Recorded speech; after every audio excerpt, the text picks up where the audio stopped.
তৃতীয় পৰ্যায়ৰ নিৰ্বাচনৰ অন্তিম দিনটোত ভাৰতীয় জনতা যুৱ মৰ্চাৰ উদ্যোগত মহানগৰীত বিশাল বাইক ৰেলী মুখ্যমন্ত্ৰী ডক্টৰ হিমন্ত বিশ্ব শৰ্মাই শুভাৰম্ভ কৰে এই বাইক ৰেলীৰ গুৱাহাটী সমষ্টিৰ বিজেপি প্ৰাৰ্থী বিজুলী কলিতা মেধিৰ সমৰ্থনত এই বাইক ৰেলী উলিওৱা হয় মহানগৰীৰ খানাপাৰা পশু চিকিৎসা মহাবিদ্যালয় খেলপথাৰৰ পৰা লতাহিল খেলপথাৰলৈ এই বাইক ৰেলী অংশগ্ৰহণ কৰিছে সাংসদ পল্লৱ লোচন দাস পবিত্ৰ মাৰ্কেৰিটা ভাৰতীয় জনতা যুৱ মৰ্চাৰ সভাপতি সিদ্ধান্ত অংকুৰ বৰুৱাৰ ৰেলী শুভাৰম্ভ কৰি মুখ্যমন্ত্ৰীৰ মন্তব্য তৃতীয় পৰ্যায়ৰ নিৰ্বাচনৰ চাৰিওটা সমষ্টিতে জয়ী হ'ব বিজেপি মিত্ৰজোঁটৰ প্ৰাৰ্থী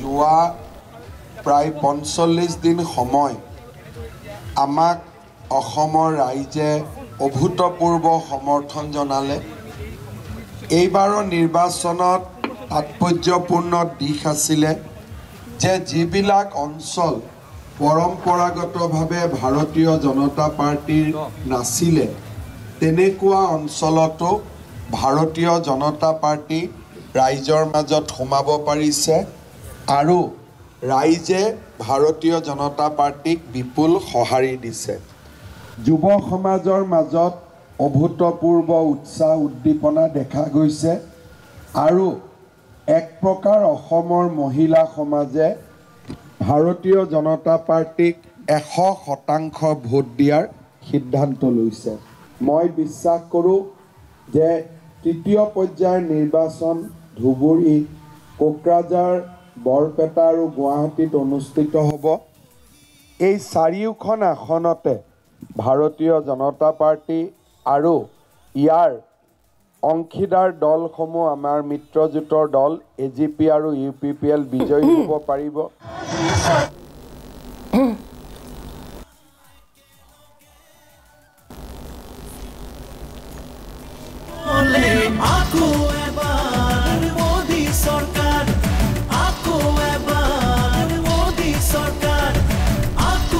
আমি পোনপটীয়া খবৰত যাবলৈ বিচাৰিছোঁ আমাৰ জ্যেষ্ঠ সাংবাদিক পাৰ্থ প্ৰতিম ঠাকুৰী আছে লতাশিল খেলপথাৰৰ পৰা কাৰণ খানাপাৰাৰ পৰা এই উলিওৱা বাইক ৰেলী সমাপ্ত হ'ব লতাশিল খেলপথাৰত আমি লতাশিললৈ গৈছোঁ পোনে পোনে আমাৰ জ্যেষ্ঠ সাংবাদিক পাৰ্থৰ ওচৰলৈ পাৰ্থ নিশ্চয়কৈ এই মুহূৰ্তত প্ৰায় ১১ কিলোমিটাৰ জোৰা যি বাইক ৰেলী বিশাল বাইক ৰেলীৰ এয়া সমাপ্তি ঘটিবলৈ ওলাইছে যিহেতু ভাৰতীয় জনতা যুৱ মৰ্চাৰ উদ্যোগত প্ৰায় ২০০০তকৈ অধিক বাইক এই মুহূৰ্তত ৰেলী কৰি আহি খানাপাৰা খেলপথাৰৰ পৰা আহি লতাশিল বিহু সন্মিলনীৰ খেলপথাৰলৈকে এয়া বিশাল বাইক ৰেলী এই মুহূৰ্তত আহি এয়া বিশাল বাইক ৰেলীৰ অন্ত পৰাৰ মুহূৰ্তত দেখিবলৈ পোৱা গৈছে সাংসদ পল্লৱ লোচন দাস আৰু ভাৰতীয় জনতা যুৱ মৰ্চাৰ সভাপতি সিদ্ধান্ত অংকুৰ বৰুৱাৰ নেতৃত্বত এয়া বিশাল বাইক ৰেলী প্ৰায় ২০০০তকৈ অধিক এই মুহূৰ্তত বাইক আৰোহী দেখিবলৈ পোৱা গৈছে লোকসভা সমষ্টিৰ গুৱাহাটীৰ বিজেপি মিত্ৰজোঁটৰ প্ৰাৰ্থী বিজুলী কলিতা মেধিৰ হৈ এয়া প্ৰচাৰ অভিযান দেখিবলৈ পোৱা গৈছে ভাৰতীয় জনতা যুৱ মৰ্চাৰ উদ্যোগত আৰু আজি যিহেতু আবেলি ৫ বজাত এয়া প্ৰচাৰ অভিযানৰ অন্ত পৰিব আৰু তাৰ মুহূৰ্তত আচলতে এয়া শক্তি প্ৰদৰ্শন বিজেপিৰ পুনৰবাৰ দেখিবলৈ পোৱা গৈছে খানাপাৰাৰ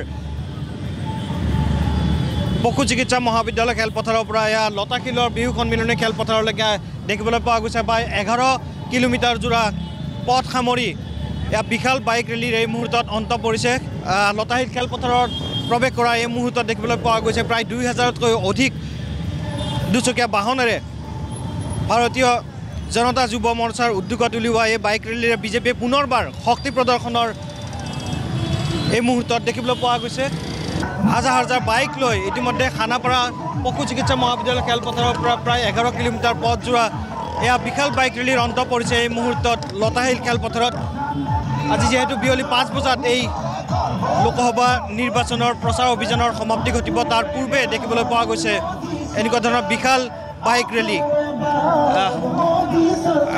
নেতৃত্ব কৰিছিলে সাংসদ পল্লৱ লোচন দাস প্ৰায় ১১ কিলোমিটাৰ জোৰা এক বিশাল বাইক ৰেলী আপোনালোকৰ সমাপন ঘটিলে আন এক শক্তি প্ৰদৰ্শন আপোনালোকৰ নিশ্চিতভাৱে যেহেতু নতুন প্ৰজন্মৰ যুৱক যুৱতীসকল ভাৰতীয় জনতা পাৰ্টিৰ লগত আছে এয়াই প্ৰতিপন্ন কৰিছে আজি দেখিছে আপোনালোকে যে সমগ্ৰ অসমত নতুন প্ৰজন্মৰ যুৱক যুৱতী ভাৰতীয় জনতা পাৰ্টিৰ লগত আছে তেওঁলোকৰ মনত বিশ্বাস যে হিমন্ত বিশ্ব শৰ্মাৰ চৰকাৰ আৰু নৰেন্দ্ৰ মোদী ডাঙৰীয়া চৰকাৰে তেওঁলোকক ন্যায় দিব তেওঁলোকৰ সপোনসমূহক বাস্তৱ ৰূপ দিব আৰু ভৱিষ্যতে আগবাঢ়িবৰ কাৰণে তেওঁলোকক সুযোগ পাব।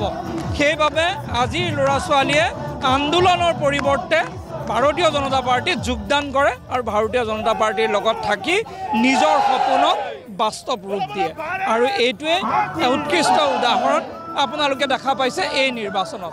সেইকাৰণে আমি যথেষ্ট আনন্দিত আৰু এইবাৰ বিজুলী কলিতা মেধি অভিলেখ সংখ্যক ভোটৰ ব্যৱধানত গুৱাহাটী লোকসভাত নিৰ্বাচনত জয়ী হ'ব আৰু গোটেই অসমত এক নতুন পৰিৱৰ্তন, অসমত সৰ্বাধিক আসন এইবাৰ ভাৰতীয় জনতা পাৰ্টীয়ে পাব। এই মুহূৰ্তত পৰিৱেশ দেখুৱাইছোঁ লতাশিল খেলপথাৰৰ যুৱ মৰ্চাৰ সভাপতি সিদ্ধাংকৰ বৰুৱা আছে। হাজাৰ হাজাৰ বাইক লৈ পুনৰবাৰ শক্তি প্ৰদৰ্শন আপোনালোকৰ। খুব সুন্দৰ অনুভৱ আৰু বিশেষভাৱে যুৱ শক্তিৰ মাজত যিটো উৎসাহ আৰু উদ্দীপনা, এই নিৰ্বাচনটো এনেকুৱা লাগিলে যে এটা উৎসৱমুখৰ পৰিৱেশ। কিন্তু যুৱ শক্তি স্বতঃস্ফূৰ্তভাৱে ওলাইছে। আজিৰ পৰা আমাৰ সকলোৰে বেয়া লাগিব, আমি সদায় নিৰ্বাচনী প্ৰচাৰ আছে, বাইক ৰেলী থাকে, পদযাত্ৰা থাকে, আপোনাৰ যুৱ সমাৰোহ থাকে, কিন্তু আজিৰ পৰা আমাৰ দুখ হ'ব। কিন্তু আজি এই নিৰ্বাচনটোৱে এটা বস্তু প্ৰমাণ কৰি দিলে, আগতে নিৰ্বাচন মানে ভয়ে ভয়ে ওলায়, কিন্তু আজিৰ নিৰ্বাচনত মানে কিয় কাৰণে আকৌ এবাৰ মোদী চৰকাৰে গান গাবলৈ আহিছে, নাচিছে আৰু সকলোৱে সংকল্প লৈছে। মাননীয় মুখ্যমন্ত্ৰী ডক্টৰ হিমন্ত বিশ্ব শৰ্মা ডাঙৰীয়া হাতখন শক্তি হ'লে মাননীয় প্ৰধানমন্ত্ৰী নৰেন্দ্ৰ মোদী ডাঙৰীয়াক তৃতীয়বাৰ প্ৰধানমন্ত্ৰী হিচাপে সংকল্পবদ্ধ হৈছে। গতিকে যুৱ শক্তি, যি ৰাজনৈতিক দলৰ পৰা যুৱ শক্তিৰ আস্থা আছে, সেই ৰাজ্যৰ উত্থান নিশ্চিত। গতিকে ভাৰতীয় জনতা পাৰ্টী, মিত্ৰজোঁটৰ পাৰ্টী ইয়াত 14খনৰ আমি 13খন আসনে আমাৰ হাতত আহিম। কি ক'ব আন এক শক্তি প্ৰদৰ্শন আপোনালোকৰ প্ৰায় 11 কিলোমিটাৰ জোৰা বাইক ৰেলী আজি অন্ত পৰিব, প্ৰচাৰ অভিযানৰো অন্ত পৰিব আবেলি 5 বজাত। সুন্দৰ হৈছে। আমাৰ মাননীয় মুখ্যমন্ত্ৰী মহোদয় আৰু কেইবাখনো নিৰ্বাচনী সভা আছে, 5 বজাৰ আগতে শেষ কৰিব। এটি নিশ্চিত যে চুটপুটভাৱে আমাৰ যুৱকসকল ওলাই আহিছে। এইটো প্ৰমাণ হয় যে আমি অগ্ৰগতিত আগুৱাই আছোঁ। আমি দেখিবলৈ পাইছোঁ যে বিজুলী কলিতা মেধিৰ সমৰ্থনত নাৰী সমাজ এইবাৰ আগবাঢ়ি আহিছে। আপোনালোকে এগৰাকী প্ৰতিনিধি, কি ক'বলৈ বিচাৰিব? মানে ক'বলৈতো বহুত আছে, কিন্তু ইমান কম সময়ত ইমান ক'বলৈ নোৱাৰিম। খালি এইটো আমাৰ বিশ্বাস, দৃঢ় বিশ্বাস যে এইবাৰ বিজুলী কলিতা মেধি ডাঙৰীয়ানী বিশাল ভোটৰ ব্যৱধানত জয়ী হ'ব। নৰেন্দ্ৰ মোদীজী দ্বিতীয়বাৰৰ বাবে প্ৰধানমন্ত্ৰী আসনত অধিষ্ঠিত হ'ব। গতিকে আমি উল্লাস দেখিছে, সকলো উলহ মালহ দেখিছে যুৱক যুৱতীসকলৰ। গতিকে এইটোৱে ক'ম যে 7 তাৰিখৰ দিনাখন নৰেন্দ্ৰ মোদীজীক অধিক ভোটৰ ব্যৱধানত আপোনালোকে জয় কৰে। ধন্যবাদ।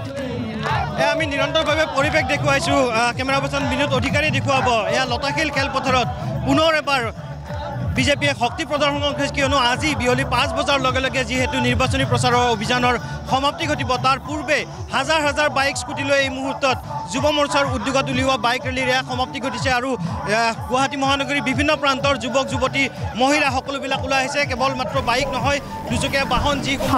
পাৰ্থ, আপোনাক ধন্যবাদ জনাইছোঁ।